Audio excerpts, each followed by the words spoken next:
A real fight brewing over these flood-prone homes. The city says they're tearing them down, but not everybody is happy with the plan. For years, that Dearborn Heights neighborhood has looked like that after heavy rain. If you can imagine, just water everywhere. And it's not only caused headaches, but it's also wiped out home values. Well, today, the city is making a huge move and purchasing 15 flood-prone homes and knocking them down. Priya Mann is live on Hanover Street where this is going to happen. And Priya, most people you spoke with are not happy about this. That's right. People are worried about the price they will be paid for their homes. Now, this is the Ecorse River, and a few inches of rain will flood nearby homes. Well, a new FEMA grant would allow the city to buy homes from some of these folks, but the people here are having mixed results. Not putting a whole lot of faith in this process, honestly, because I think they're going to lowball everybody on their property value. What if it's far less than you paid for the home? I'm still going.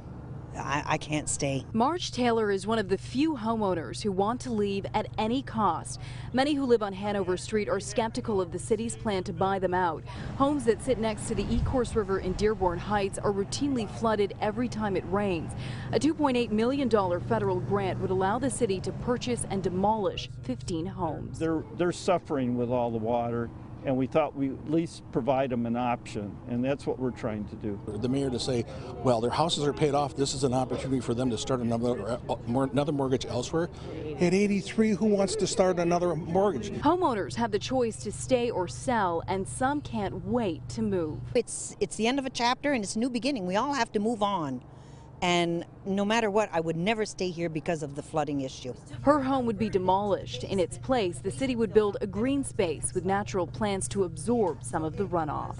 What happens to the people that do stay? We are affected every time it rains, just like the other side of the street, but for some reason we're not included in this, and I respect the mayor, but I'm just alarmed.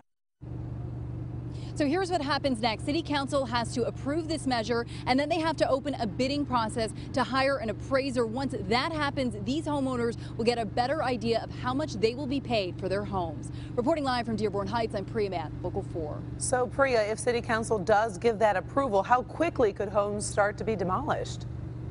Well, the city says within 6 months you could start to see the first homes demolished. FEMA regulates within 90 days of closing, the homes need to be demolished, so this could start happening quickly. Priya Mann, thank you for that report.